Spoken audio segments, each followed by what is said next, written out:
Alô, alô, pessoal. Eu sou Érico San Juan e este é o Ilustre Podcast.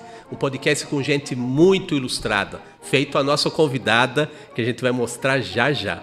Mas antes, tem aqueles velhos recados de sempre. Nós estamos toda quinta-feira, às 8 da noite, no YouTube, no canal do YouTube da Rádio Metropolitana de Piracicaba e no canal próprio do Ilustre Podcast. E os nossos novos convidados, os nossos ilustres convidados, você pode conferir toda semana no Instagram do Ilustre Podcast, @ilustre.podcast. E sem mais delongas, estamos bem dinâmicos e rapidinhos ultimamente, nós vamos conversar com uma facilitadora de vidas, a Kelly Galese. Aplauso! Obrigada. Seja bem-vinda, Kelly. Obrigada, muito obrigada. Muito bem. Eu estou fazendo umas apresentações assim mais sucintas para dar a chance do convidado da vez, você é convidado da vez, se identificar, digamos, mais formalmente. Então, claro. Dá sua ficha aí para o nosso ilustre espectador. Não precisa ser tudo, não. Sim. A ficha boa. Claro. Bom, eu sou, como você disse, uma facilitadora de transições de vida, na verdade. Boa. Ajudo as pessoas... Esqueci uma palavrinha, mas você está aqui para me lembrar. Ajudo as pessoas em fazerem transições em sua vida. Eu acho que isso vem de uma dinâmica já da minha vida, de muito tempo, de gostar de mudanças, de ser inquieta, de ser sempre experimentadora do novo. E isso precisa de coragem para isso, né, Kelly? Muita coragem. Às vezes a gente nem se dá conta que a gente tem um perfil de um jeito ou de outro, né? Talvez não perceba, mas aí você vê lá no seu final de dia, lá, aquele balanço do dia que a gente faz com a gente mesmo, né? Fala, minha nossa, cada coisa que eu enfrento, né? Não, com certeza. Acho que essa é uma palavra, posso dizer que é uma palavra guia do meu caminho. Que beleza. Não que o medo não esteja presente, a gente sempre fala isso também, falo muito para as pessoas que estão comigo, o medo sempre vai estar lá e ele precisa estar, porque ele é como se fosse o guarda-reio, sabe? Da sua jornada, ele vai te dar os limites ali. Mas o medo, acho que talvez a diferença, eu me intrometendo na sua seara aqui, né? O palpiteiro, né? Mas eu acho que uma das diferenças dos corajosos para os nem tanto é que a gente prefere, os medrosos, digamos assim, eles preferem ignorar o medo. Aí quando vem, não está preparado para enfrentar, né? Sim, é mais ou menos então aí isso. Não é ignorar, é você saber que existe e lidar com isso, né? Isso. Não se deixar paralisar, né? É isso aí. Se você conhece seus medos, você não deixa que o seu medo te paralise. É bem nesse sentido. Muito bem. E já que estamos diante de uma pessoa dinâmica, que não se paralisa com tanta facilidade, vamos para o primeiro slide, Danilo. Nosso primeiro slide, você vai notar que nós guiamos a conversa aqui por algumas hashtags que são indicativos aí da sua trajetória, né? Sim. Então, todo mundo começa com a família, evidentemente, né? Então, conta aí da sua família, qual que é a árvore genealógica aí da Kelly Galese? Eu venho de uma família do interior, Piracicaba, muito, vamos dizer, tradicional. E eu acho que isso foi, inclusive, um dos impulsos na minha vida, porque eu fui meio que a neta, a filha, acho que já, 3 gerações que eu fui quebrando.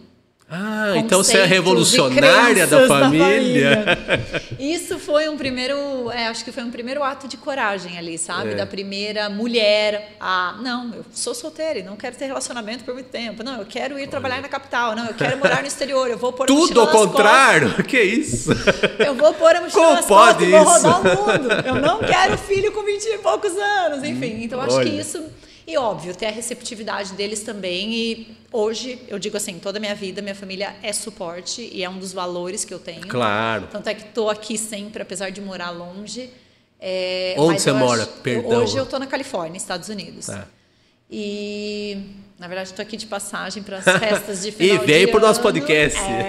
Que beleza. Não, eu tenho muitas parcerias pelo Brasil ainda, então que legal. venho por aqui. Mas...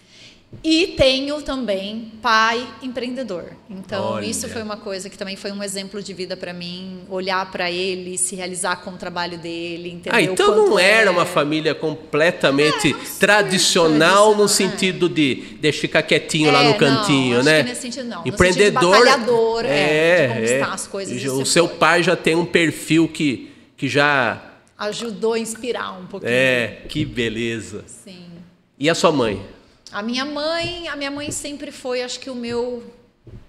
Engraçado, né? Meu pai é o empreendedor, mas eu acho que a minha mãe sempre foi a que mais me jogou pro mundo. É mesmo? Sentido. E o meu pai mas fica aqui, tá quentinho, a zona de conforto. É o cobertorzinho, né? O edredom quentinho. E a minha mãe não, a minha mãe foi a que me encorajou mesmo. Acho porque também ela teve uma educação talvez um pouco mais livre. Acho que a família do meu pai já vem de uma educação bem rigorosa, bem mais restrita. Então ela já deu mais asas, assim, sabe? Para mim e para o meu irmão na época, quando éramos pequenos. E posso dizer que graças a eles estou aqui, né? Então, meu livro não sairia sem ter existido, não sairia sem eles terem me trazido ao mundo. Literalmente você está aqui por causa deles, né? Mas você não ficou aqui por causa deles. Não. Né? Mas eu acho que tem muitos traços, assim, que eu posso trazer. Inclusive, a influência das minhas tias de escrever. A escrita sempre teve na minha vida por conta delas serem professoras e me incentivarem muito. Língua portuguesa eu sempre amei. Então, tem muita coisa ali que eu pego, que eu carrego comigo nesse sentido. Tem gente que não é afeito, vamos dizer assim. Afeito já é uma palavra, acho que de quem lê um pouquinho, né? Tem muita gente que não é afeita à língua portuguesa, né? Para você deve ter sido assim, sempre muito fluido esse caminho das letras, né? Digamos assim, né? Elas me contam que desde muito cedo, assim, ler foi super fácil, assim, desde pequena. E eu amava escrever. Eu tenho lá meus diários, minhas primeiras cartinhas que eu fiz quando pequenininha. Diários escritos, né? Não é blog, vlog. E até hoje eu tenho a escrita em si, você acredita? Eu tenho, óbvio, você anda no computador e tal, mas e agora que eu tô meio nessa vida remota nômade, tudo é digital, mas eu tenho o caderno digital. Parece que é um registro confiável, né? Digamos assim. E é do coração, né? Eu acho que é menos mecânico. Né? É bem isso. Acho que traz mais sentimento quando você está ali escrevendo, sabe? Porque você está digitando. Né? Só o fato de digitar já tem uma impersonalidade, talvez. Assim. Ser mais impessoal. Assim. Eu percebi que você é do tempo da escrita pela dedicatória que você me fez no livro aqui. Gente que tinha caligrafia bonita, né? Adoro ainda cartinhas de Natal, cartinhas para as amigas. Não tem nada de cartão virtual, né? Não, eu não curto muito, não. Tem algumas coisas que eu gosto dos modos antigos, vamos dizer assim. Eu acho que traz mais conexão, né, Érico? A tecnologia é linda, mas ela facilita, ela é conveniente, mas ela é fria. Uma coisa a gente tem que dizer, ela ainda é fria. Verdade, E não é antigo, é vintage. Verdade, vintage. Vamos pro próximo, Danilo. As hashtags continuam aqui, delimitando, demarcando o território, o caminho da Kelly. Escolhas. Você quis fazer esse caminho, eu vou me virar, eu vou correr o mundo, eu vou ser dono do meu nariz, e isso e aquilo, e os etc. aí da vida, né? Então, quais foram as suas primeiras escolhas conscientes na vida, Kelly? Eu acho que quando eu digo, acho que as primeiras grandes escolhas, quando a gente cresce, né, começa a ficar jovem, ganhar responsabilidade, a minha carreira profissional, a escolha de sair do interior e desvendar o mundo da capital, que na época era, meu Deus, São Paulo era um bicho-papão, né, para quem estava no interior. A gente chegava lá e, essa menininha aí é do interior, né? O acento, né, como é que a gente fala? O sotaque. Sim, acento já revelava também. Tudo, né? E aí acho que só foi crescendo, porque desde muito cedo eu tive sempre um sonho de ganhar o mundo. É mesmo? Eu sempre me vi com aquela mochila assim rodando o mundo, sabe? Sempre Piracicaba para mim, eu amo a cidade de Piracicaba, mas sempre foi muito pequena. E eu acho que eu fui fazendo escolhas nesse sentido. E eu acho que a questão das escolhas conscientes, primeiro, traz muita maturidade, porque exige muito de nós. Todo mundo acha, quando olha, eu acho que as pessoas olham elas gostam, elas querem, elas desejam, mas elas não entendem o preço que se paga para isso. Porque as escolhas conscientes também têm o preço a se pagar por elas. É que assim, eu tenho impressão assim, ó, o pitaqueiro de novo, né? Eu tenho impressão que as escolhas são vendidas pra gente de uma maneira equivocada, pelos extremos. Ou você vai só se ferrar, ou você só vai se beneficiar, né? O ônus e o bônus, eles não têm o equilíbrio. Olha, você vai ter benefício, mas você vai ter que batalhar bastante, né? Por isso, né? E eu acho que tem uma questão de também, desde muito cedo, gerações passadas talvez fizeram escolhas. Quando a gente é criança, os pais tentam fazer escolhas, tentam ajudar a gente. Quando a gente é jovem, eles tentam ainda fazer escolhas. Até quando a gente é adulto, né? Eles querem fazer algumas escolhas por nós. E não fazem por mal, fazem porque eles acham que eles estão ajudando. É zelo, mas né? não necessariamente nos ajuda. Porque muita gente hoje, a dificuldade que eu tenho quando pessoas chegam para mim, por exemplo, num momento de transição, é fazer a dificuldade de fazer escolhas por si só. Porque as escolhas são de outros, né? Fazendo escolhas por elas. E aí você cai num mundo onde hoje as escolhas, vamos dizer, são quase infinitas, que eu diria infinitas, porque o que há de escolhas hoje para fazer é absurdo. Minha nossa. A pessoa se sente totalmente perdida. Não é a falta de escolhas, porque muita gente acha que é a falta de escolha, não necessariamente. É justamente o ato de fazer a escolha que é a dificuldade. É curioso, né? Eu sempre uso assim a metáfora, né, do supermercado, né? Minha mãe manda lá, vai comprar leite longa-vida. Aí você vai na prateleira, tem leite longa-vida desnatado. 3 horas você escolheu leite. Leite, como é que chama aquele... desnatado. Desnatado, sem lactose. Isso, sem lactose. Menos gordura. Desnatado, sem lactose. Não sei quantos % de gordura. Falei, minha nossa. Aí eu sempre falo assim, pelo amor de Deus, seja mais específica. Porque você vai comprar um achocolatado, para não falar marca, né? Tem 20 opções de tudo. A gente que, de repente, fez sempre as mesmas escolhas nesse sentido, a gente, às vezes, que tem mais traquejo, digamos assim, a gente se sente perdido também, né? Sim. Imagina quem tem esse leque aberto, né? Quase que parece infinito, para você se localizar em alguma coisa, né? E aí vem, né? Escolhas conscientes só vem para pessoas que de fato se conhecem muito bem, porque daí você sabe de fato o que escolher que é bom para você, não para os outros. Porque aí naquele montante de escolhas, onde você foi podado muitas vezes de fazer suas próprias escolhas, os outros fizeram as escolhas para você, é muito mais fácil você ir na escolha dos outros e seguir o que os outros estão escolhendo. Aí você vai trilhar o mesmo caminho. Só que o fácil, né, vira um problema depois, né? Uma lombada gigante no caminho. Dá aquele pulo que destronca o cérebro, né? É complicado. E vamos aqui para o próximo slide, Danilo. Olha aí. Tá aí, já estamos chegando aqui. A diferença das escolhas. Não é? Para tudo tem o ônus e o bônus, né? E conta pra gente que está no seu livro o momento a situação limite ou as situações limite que te fizeram tá trilhando um caminho e de repente, não mais que de repente, né? Você dá uma tropeçada, meu Deus, o que é isso? O que aconteceu? Às vezes a gente não entende, né? O porquê daquilo, né? Por mais que esteja situado, a cabeça situada, mas a vida traz alguns percalços aí, né? E limites, apesar de a gente não querer talvez muitas vezes ter limites, né? E não, de ser difícil de engolir, de aceitar os limites, eles são essenciais. Essenciais. Por isso que eu falo, a educação desde criança a gente fala, né? Desde pequeno é mostrar para as pessoas que tudo tem limite nessa vida. E eu acho que eu estava encarando justamente isso. Eu estava perseguindo um sonho de crescer na carreira, fazer lá o tradicional da carreira profissional. Você vai para uma grande empresa. Isso estava já meados de 2015, 2016. É relativamente recente, não né? É tão, não. Eu estava atingindo o auge do que eu queria em determinado ponto, mas a reflexão foi: a que preço? A que custo? E a minha saúde estava me mostrando já esses limites. Infelizmente, a saúde mostra pra gente, né? Muito. Quando o teu corpo está te mostrando esses limites de forma física, é porque já está num estágio muito acentuado. Você já está ultrapassando demais o seu limite. E essa percepção aí, quando que passou do corpo para a cabeça? Como é que foi esse processo? Foi mais ou menos foi meados de 2015. Eu tive vários episódios, mas em meados de 2015, 2016 e culminou em 2017. Tá. E começou com pequenos sintomas, assim, uma dor de estômago. Mas aí você vai para o médico, não é gastrite, não é... Aí um dá um diagnóstico, o outro dá outro, você sai com 3 diagnósticos, você não sabe o que fazer com aquilo. Aí você já estava se consultando. Sim, aí eu já estava naquele momento, por quê? Primeiro os primeiros sintomas que vieram foram ansiedade.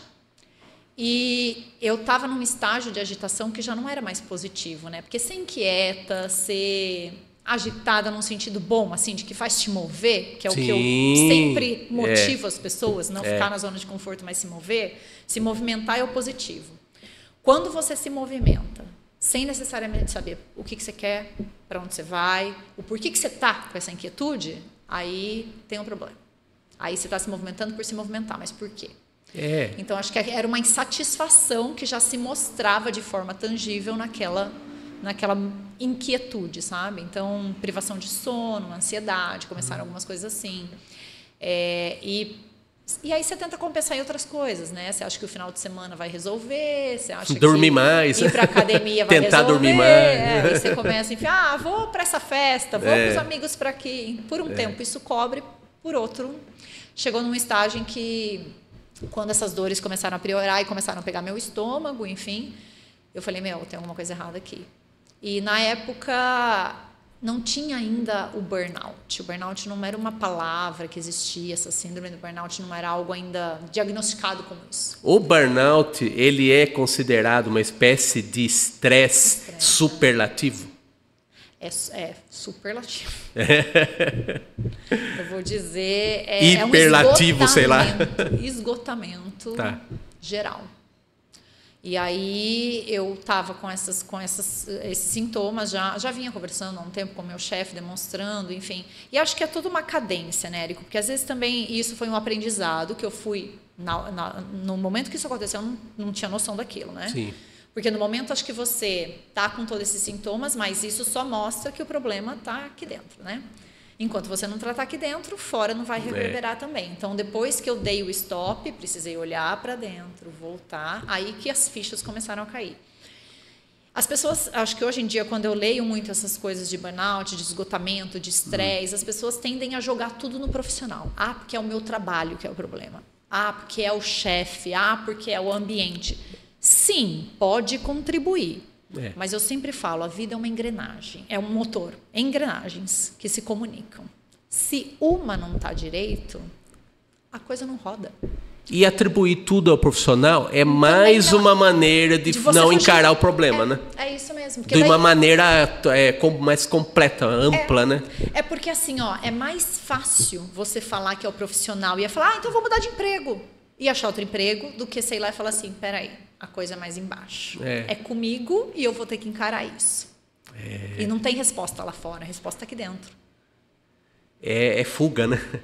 É um caminho muito cômodo até. São o que eu chamo de respostas rápidas, que são caminhos curtos. As pessoas querem, hoje em dia, na nossa sociedade, a gente quer tudo resposta. É o Google, né? Tá aí, ó. Segundos eu quero a minha resposta. É tudo muito assim. Os algoritmos. Instantâneo. A gente tá numa... como é que eles chamam? A geração miojo, né? Eu não sabia desse. A geração miojo. É tudo em segundos. Em segundos eu quero tudo pronto. E essas são respostas, são caminhos que ninguém vai te trazer. Você tem que ir lá buscar. E se fosse miojo na panela, né? Agora é no micro-ondas. É mais rápido ainda. Mas o que é interessante é que limites me levaram à superação. Porque daí, quando eu achei que eu estava no meu limite, fiz a transição que eu precisava e fui conhecer uma outra versão da Kelly que eu nem imaginava. Olha, eu imagino também que você deva ter se surpreendido bastante, né? Muito. E aí a superação com muitas coisas, né? Porque daí você encara muita coisa dentro de você e você tem que falar, beleza, daqui esse bicho que eu preciso domar. A Sherlock Holmes de si própria. Gostei dessa. Muito bem. E você estava em que caminho profissional nesse momento? O que você estava fazendo? Eu estava trabalhando com uma iniciativa de Corporate Venture Capital na época, que é como se fosse uma grande empresa querendo inovar mas para inovar ela tem uma dificuldade de inovar dentro da empresa, porque já são processos, produtos, mindset, mentalidade muito sedimentada. Então ela vai para o mercado. Naquele momento, a primeira vez que eu fui nos Estados Unidos eu fui para o Vale do Silício justamente para ir em busca do mindset das startups que estava surgindo naquela época. Já. E aí, essa iniciativa de Corporate Venture que eu estava tocando, ela aproxima essas startups, essas pequenas empresas, das grandes empresas, para tentar trazer inovação para dentro de casa. Não, sabe o que é curioso, né? Você passa por um processo aí desse profundo estresse e você estava buscando um caminho de inovação também, né? Sim, total. Você estava tentando quebrar, romper paradigmas, né? Mas, ao mesmo tempo... Você não estava legal, né? E é isso que depois o trabalho desse mergulho interno que a gente faz me fez perceber, porque essa é uma esfera da Kelly. A gente acabou de falar da minha família, quebrando paradigmas. Né? Eu comecei já desde muito pequena, sabe? Então, onde eu vou lá e quebro. Minha profissão, se você ver todos os lugares que eu passei, sempre foi assim. A característica que eu comecei em comunicação, me formei em publicidade e propaganda, só que sempre trabalhei com comunicação e logo caí na área de inovação, quando a inovação ainda nem existia no Brasil. Então 2007. Você não tem o perfil, por exemplo, de uma profissional convencional, digamos assim, de trabalhar numa agência de publicidade ou ser, sei lá, repórter de um jornal, sabe? Eu sempre busquei o diferente, Érico, sempre. Tanto é que eu caí na área de inovação, caí mesmo de paraquedas, porque eu não tinha nem expertise. Naquela época não existia, não se formava, não tinha curso de inovação. Era 2007, 2008. Pouco se falava disso no Brasil ainda. E eles estavam recrutando pessoas mais pela mentalidade, pelo jeito de trabalhar. E eu estava em comunicação, fazendo projetos esquisitos na área de comunicação. Define esquisito.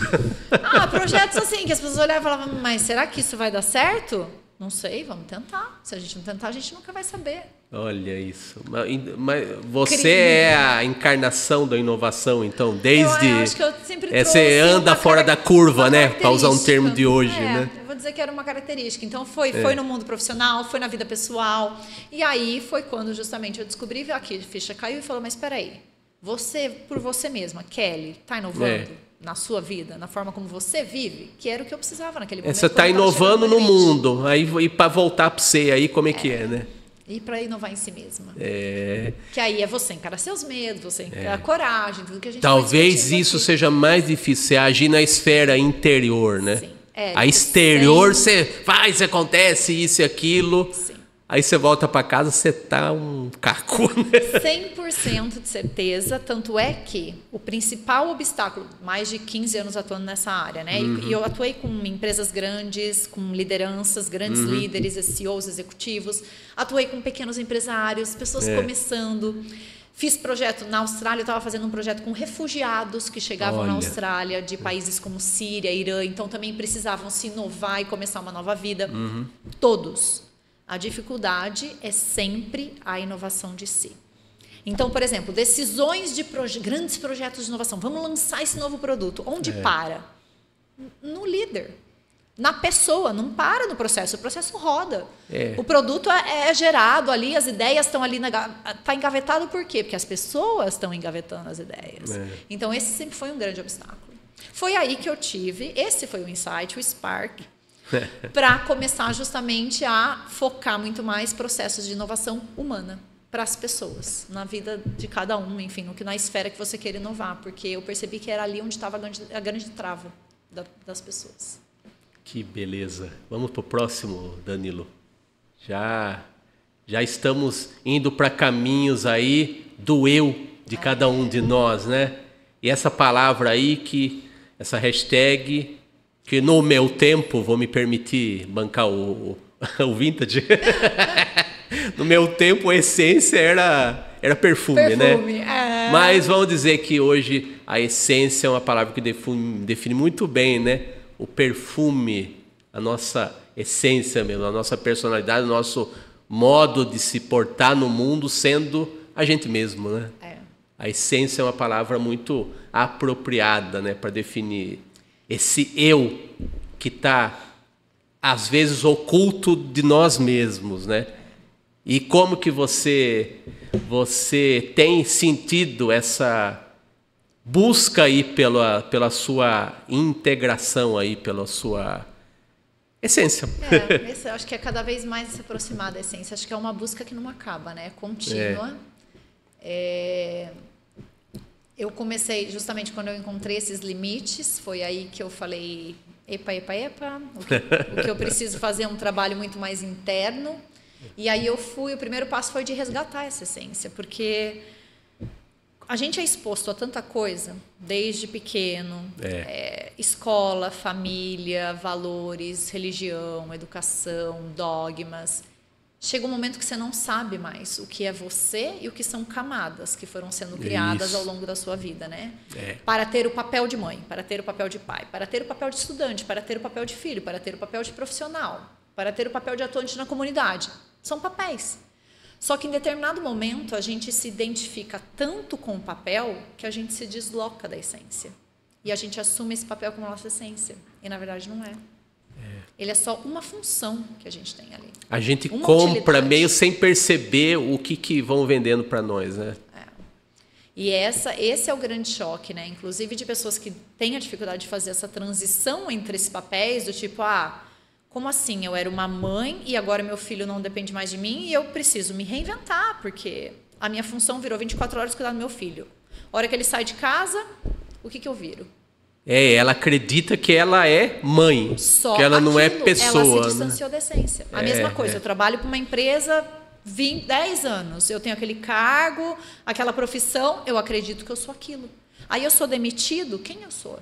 Você passa por uma crise de identidade, né? Você acha que a sua identidade é o cargo da empresa, né? É isso aí, a sua essência virou o papel.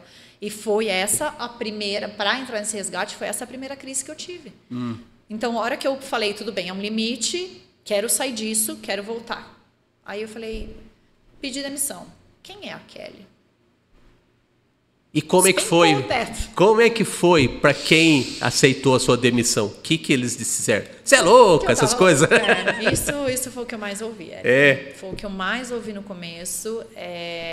Eu acho que o único fato que eu conto, inclusive num dos capítulos do livro que me marcou muito, foi quando eu pedi demissão, várias pessoas me chamando de louca, dizendo que não, que eu ia me arrepender, que eu estava só perdida, que eu estava confusa, que eu não tinha noção do que eu estava abrindo mão. Não, é engraçado, né? Porque as pessoas falam com uma autoridade sobre você, né?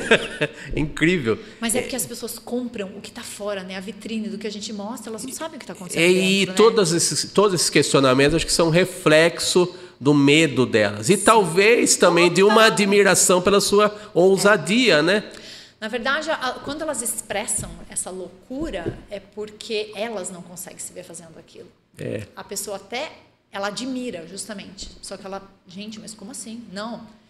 Ela não quer nem que o outro faça, porque daí ela não começa nem a se questionar que um dia ela pode fazer aquilo, porque ela não quer. É que é também confortável você estar, vou usar muitas aspas, integrado a uma comunidade, né? Um grupo, né? Todo mundo é parecido, eu estou seguro no meio desse povo todo aqui, né?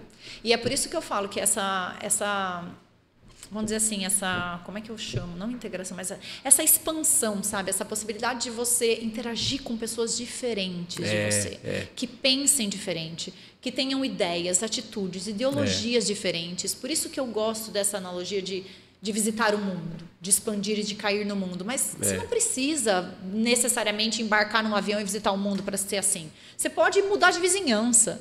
Você pode fazer uma viagem aqui mesmo no Brasil, sabe? Quando eu falo, gente, é simplesmente olhar o mundo, a sua vida, com óculos diferentes, com lentes diferentes.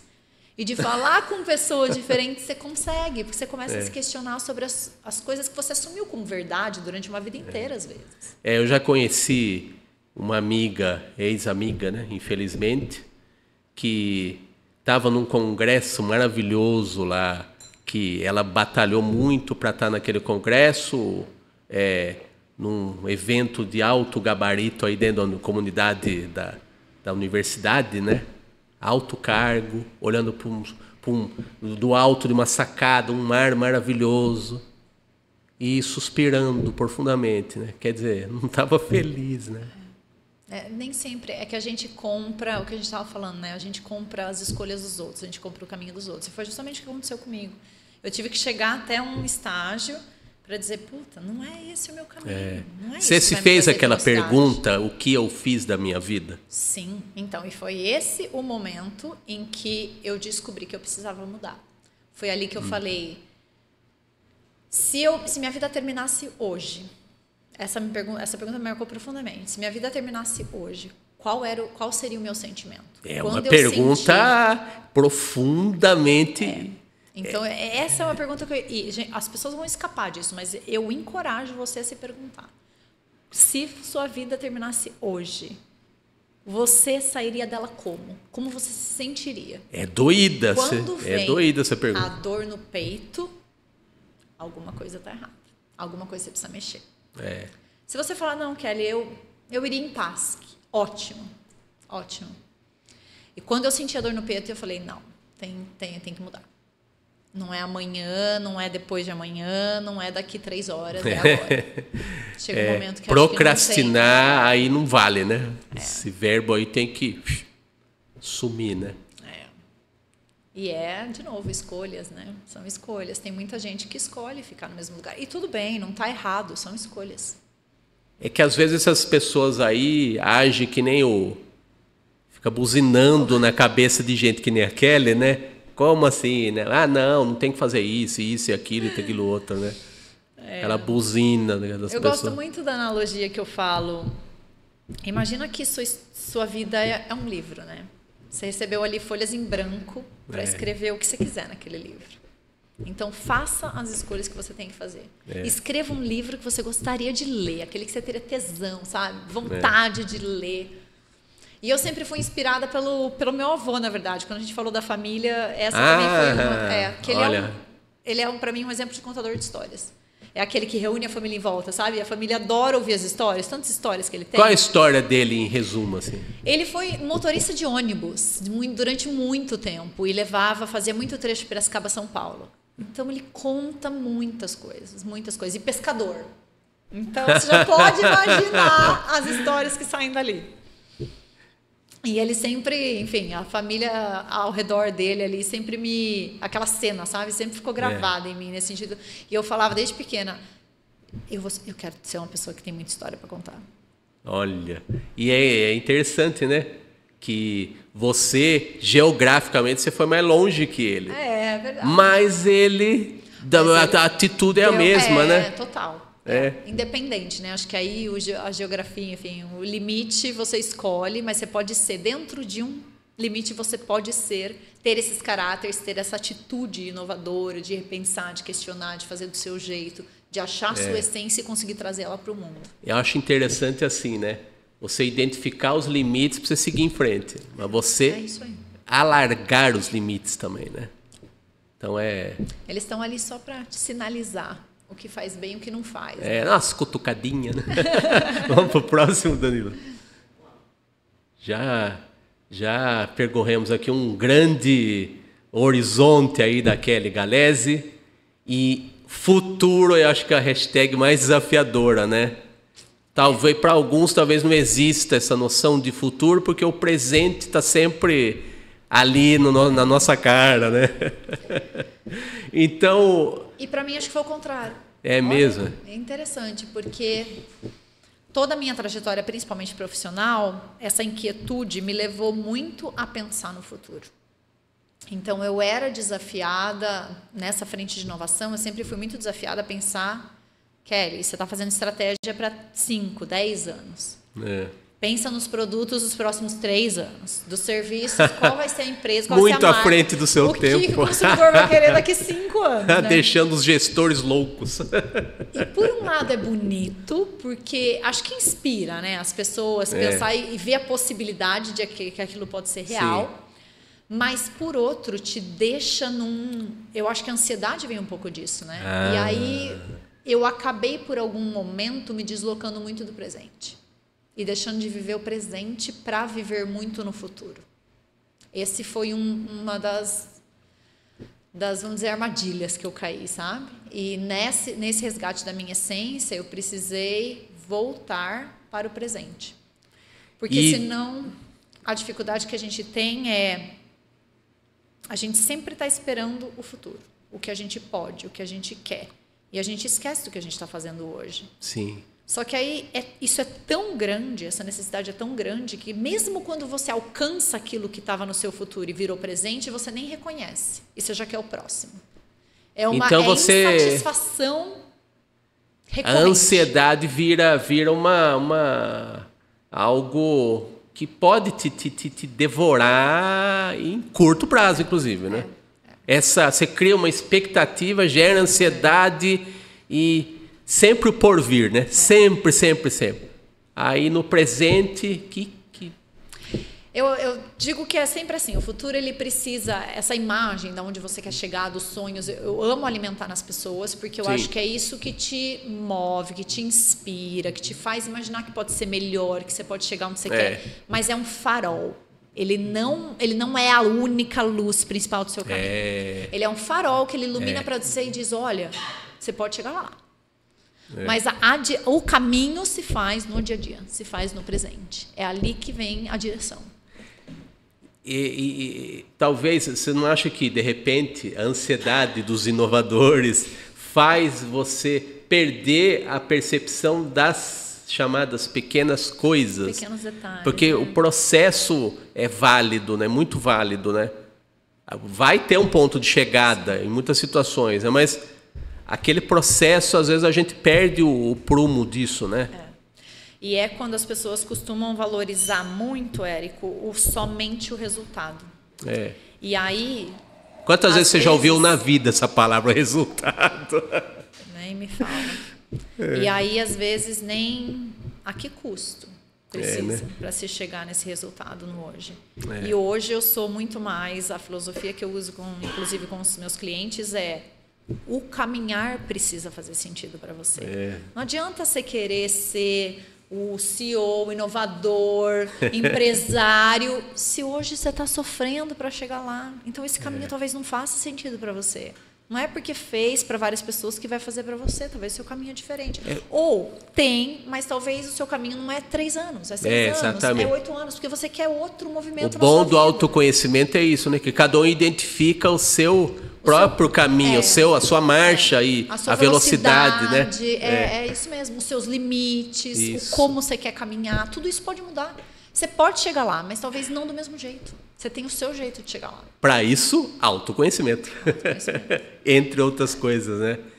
E acho que essa palavra é muito ligada também com a realização, né? Porque futuro a gente fala, é esse farol, mas você precisa ter certeza que é aquilo que te realiza, não que você está querendo copiar o futuro do outro, né? Que é o que a gente já veio discutindo aqui. Então, saber o que te realiza é, de novo, voltar para a essência, voltar para o autoconhecimento, para você ter certeza que você está caminhando para a direção certa. Você não precisa ter certeza do caminho. O caminho você vai aprendendo, você vai cair, vai ter 1 buraco, 2 buracos, 3 buracos, você vai aprender, faz parte. Mas para você ter certeza que pelo menos a direção que você está indo é aquela que você quer. É difícil, mas não é impossível. Nada. Não. Próximo, Danilo. Não tem missão impossível aqui. Nunca. Depois do futuro, temos a trajetória nas letras expressa numa obra aí que é autobiográfica, que é instrutiva, que é inspiradora e que é a cara da Kelly Gallese. Você contou muito disso aqui no podcast, mas da obra em si, fala para nós. Então ela vai entrar muito no detalhe das coisas que eu falei aqui, né? Com os episódios e tudo, mas acho que ela conta justamente essa jornada, eu chamo até, né? A jornada de inovação em mim mesma que eu tive que ter a partir do momento que eu esbarrei com aqueles limites, eu percebi... não é bem isso que me realiza. O que é, então? E eu fui em busca dessa realização. E para isso eu tive que mergulhar na minha essência, tive que descobrir quem é a Kelly de novo, suas paixões, seus talentos, voltar para explorar novas coisas, entender novas formas, novas Kellys que poderiam surgir dali. É por isso que o título traz criadora, sou, protagonista, estou, porque todos temos esse potencial de criar, nascemos com isso, né? Mas poucos assumem esse papel de protagonizar em suas vidas. É engraçado, né? Porque a tendência da maioria das pessoas é criticar o líder apenas por ser protagonista. Por ser, né? Parece que é uma coisa represada de que, meu Deus, essa pessoa, eu podia ser essa pessoa. Ou eu não consigo, ou eu não quero, então eu vou virar um hater dos líderes. E eu acho que porque as pessoas, talvez elas fazem a leitura de que, se tem um protagonista, o resto se tem um líder, o resto é tudo liderado. E que é mais ou menos, e não existe isso. Pois é. Sendo liderado, tendo um líder, você pode ser protagonista. É você achar o seu espaço. Exatamente, achar o espaço. Porque vou dar um brevíssimo depoimento pessoal. Eu não sei se você sabe, eu sou cartunista. Eu não sou host de podcast, de jeito nenhum. Só que é o seguinte, eu percebi com o tempo a identificar as minhas deficiências e abrir o leque, como eu falei, da comunicação. O princípio meu de tudo é o desenho. Eu uso muitos instrumentos para poder propagar o desenho. Por exemplo, na minha área, hoje em dia, até com o avanço da internet e tudo, o mercado está muito difícil para ilustração, para quadrinhos e tal. A minha maneira de levar o que eu faço é através do podcast. Eu sempre gostei de conversar, mas sempre fui tímido, eu fui desenrolando, né, como se diz hoje, né?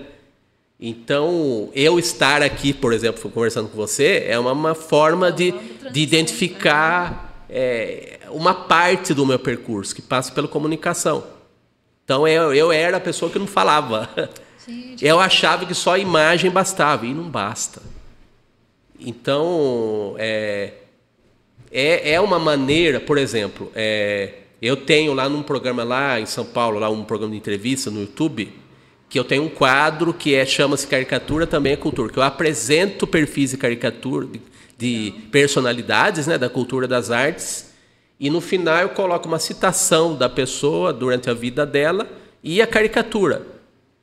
Tudo isso para mostrar a caricatura, entendeu? Caricatura em si. Como eu apresento podcast, eu apresento um quadro de 30 segundos, né, ao modo TikTok de hoje em dia, né? Então são desdobramentos que você faz, mas que levam sempre ao mesmo objetivo, né?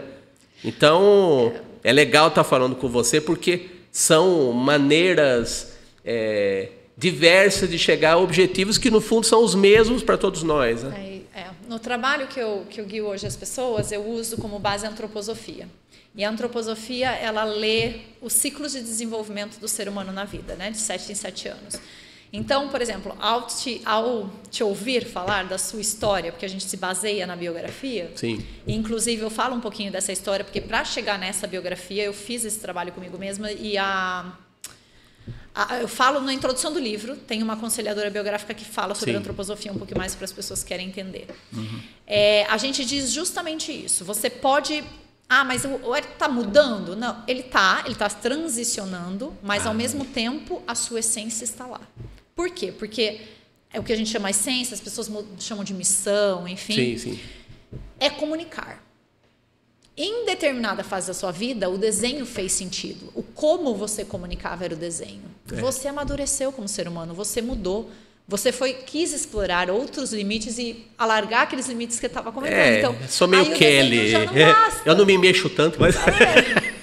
Aí você foi explorar um outro como. Então, mas você está na mesma essência. Ainda é comunicação. Por isso que as pessoas vão ver uma evolução e elas não vão estranhar. Sim. Porque você está na sua rota. Elas ainda conseguem identificar que é você. Independente se é o desenho, se é o podcast, se é a revista, se amanhã vai ser... Porque tem a identidade que eu acho que é muito forte, né? Que vem da essência. É isso aí. Oba, tô acertando. Tô acertando, que beleza. Então esse foi um grande desafio meu, tá vendo, outra inovação, escritora, nunca tinha imaginado como escritora. Eu acho que ele carrega muito simbolismo para mim, essa E como que é para você passar para um livro a sua experiência, a sua vivência? Como que é escrever num mundo que ninguém mais escreve nada? Todo mundo faz vídeo. E ainda, Érico, que escreve transparente, porque eu não ocultei nada, inclusive coisas muito pessoais assim, e da minha família, que envolviam meus familiares, eu pedi licença. Só no primeiro capítulo já dá para ver a encrenca. No primeiro eu conto todos os episódios que me levaram para esses limites.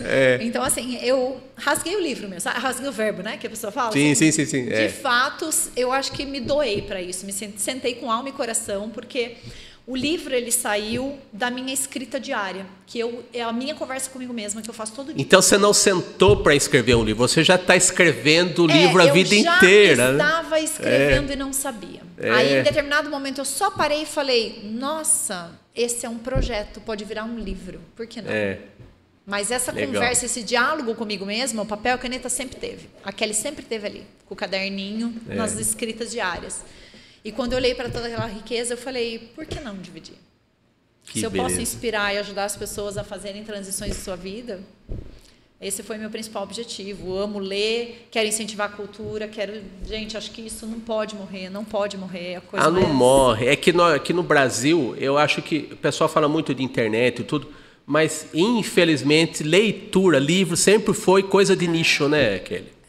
Sempre foi, independente das maneiras de se comercializar que hoje em dia, né? E você percebe sempre foi para poucos, isso. Infelizmente, né? Mesmo até quando você começa a viajar, né, Érico? Você vai para outros países. Gente, tem assim, sabe? O ambiente da livraria é diferente. Você nota muito claramente como a diferença, as pessoas né? respiram aquilo, elas passam horas e gostam e faz parte do social na vida das pessoas. Sei lá, se a gente parar 100 pessoas na rua hoje, quantas vão ter entrado numa livraria nos últimos 3 meses? Eu diria, nem sei. Bom, quando eu fui ver as estatísticas de leitura no Brasil, elas eram bem baixas. Eu fiz uma pesquisa um tempo atrás. E dentro desse panorama perverso até, onde é que a Kelly se encaixa?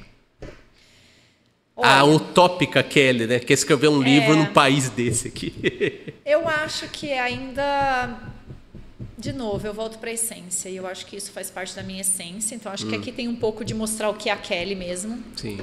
Tanto é que eu fui reticente no lançamento do digital, mas tomei essa decisão por conta de estratégia, por conta da editora que me ajudou na época. Ela falou, Kelly, não tem como hoje a gente falar de um lançamento somente físico. Mas você foi reticente, resistente mesmo, né?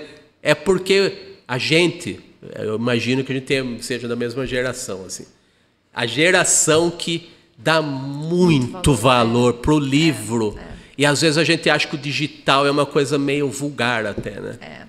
E pode ser, enfim, acho que é uma coisa bem pessoal. Eu até converso muito com meu círculo de amizades mesmo, e eu pergunto, gente, como é que tá o hábito de leitura para vocês no digital, né? Muita gente conseguiu mudar e hoje faz lá... Enfim, independente do que usa, né, do dispositivo, muita gente lê a mesma quantidade de livros, do mesmo jeito, interage com o mesmo jeito. Eu ainda confesso que eu sou amante do livro físico. E eu tenho essa dificuldade hoje porque, não tendo um lar fixo, eu não consigo ter mais a minha estante maravilhosa de livros. Quando eu deixei o Brasil, eu abri mão disso. E foi uma dor no começo para mim. E o desapego estava lá já, sabe, como parte. Mas o livro teve aquele gostinho assim de... Eu falei, não, tudo bem, é compartilhar conhecimento, deixa aí. Tanto é que hoje eu compro o livro, eu leio, eu sei que eu não vou poder carregar na mala e eu já passo para alguém. Você sabe que é uma atitude legal. Primeiro que indica, acho que uma maturidade no sentido... Algo que a maturidade traz, que eu suponho, que seja desapego. Desapego. Isso eu trabalhei muito quando eu mudei meu estilo de vida. Decidi não ter mais casa. Eu vivia com meu carro e uma mala... Ali, para mim, muita coisa eu tive que desapegar. E também deve ter o batalhão que fica buzinando na sua orelha, né? Como você não tem casa? Isso é bonito de ver, porque lá fora o que mais você vê quando você está andando nas ruas, na frente das casas, as estantinhas cheias de livro, das pessoas doando, e quem passar na rua e se interessar por uma, só pega ali. Impressionante, né? Isso assim, você vê muito hoje em dia, dia. No Brasil, acho que eu vi poucas vezes, talvez, isso. Aí já mostra, né? A cultura, o quanto a leitura faz parte. Sim. Eu acho que é uma coisa que vem da família, eu não diria que é só a escola, sabe? Acho que a escola ajuda, então hoje a gente tem escolas que incentivem a leitura e não o decoreba. Na minha época era muito disso, né? De você gravar as coisas, não de fato ler, entender e tal. Então, acho que mais vem antes até, sabe? Então, por exemplo, hoje eu tenho as minhas sobrinhas, os meus primos. Eu sou a que mais dá livro para eles, na família.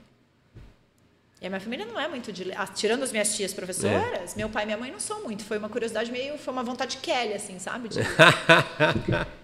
se enfiar num dos livros, né? Eu acho que livro dá asas à imaginação, né?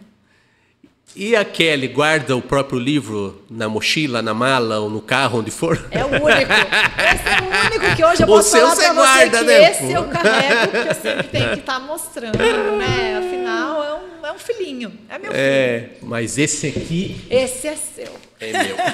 Esse é meu. Vamos pro próximo, Danilo? Já estamos nos finalmente. A nossa viajante do mundo aqui, dentro do seu próprio universo aqui de referências, de ideias, de ideais, né? E a gente pode encontrar a Kelly mundo afora pelo mundo virtual no Instagram, @Kelly com 2 L's, Y, Galese, Kelly Galese, tudo junto. Kelly, palavras finais aí para motivar, para incentivar, para dar aquele sopro de incentivo, Bom, fala o que você quiser, né? Eu acho que a gente está no final do ano, né? E... Aliás, o nosso episódio aqui vai poucos dias antes do Natal, né? Ótimo. Então, já é uma época legal para... É um momento muito bom da gente parar para fazer aquela retrospectiva, né? Olhar para o retrovisor, ver como é que foi o ano de 2023. Então...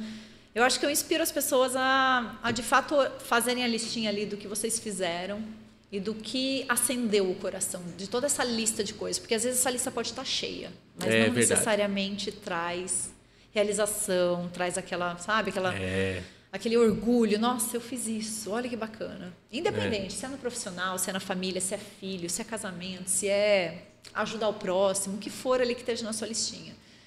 E se você vê que essa essência, você vê que você está muito distante dessa lista, que ela não está te inspirando tanto, incentivo que seja o momento de começar a pensar em uma transição. Porque sempre há tempo. Hoje eu tenho clientes de 70 anos mudando de vida. E devem estar felizes da vida. Então, vão ter histórias e muitas para contar. Que bom. E a gente aqui ouviu as histórias dessa querida aqui, posso chamar assim, Kelly Galese. Obrigada. A viajante pelo universo aí. Muito obrigada pelo convite, obrigada pelo espaço. Acho que, enfim, o livro já mostra, trazer minha mensagem é o que eu quero, espalhar, se eu puder, inspirar, tocar ali o coração das pessoas. Que bom. E eu posso dizer que esse podcast aqui teve uma fase meio radiofônica, né? E aí em agosto eu resolvi, aqui o Danilo Teles, aqui da generosidade da Rádio Metropolitana, acolheu a gente aqui em versão em vídeo. Então, eu posso dizer que uma das realizações desse ano aqui foi encontrar pessoas como você. Muito obrigado, Kelly. Obrigada. E vamos mostrar aqui, faça o seu comercial do bem aqui para a gente fechar. Ótimo. Esse é o livro, então, Criadora Para aquela Sou... câmera lá. Esse é o livro, então, Criadora Sou, Protagonista Estou. Para quem quiser adquirir, ele está disponível na versão digital. Para quem já é adepto da versão digital, ele está disponível na Amazon.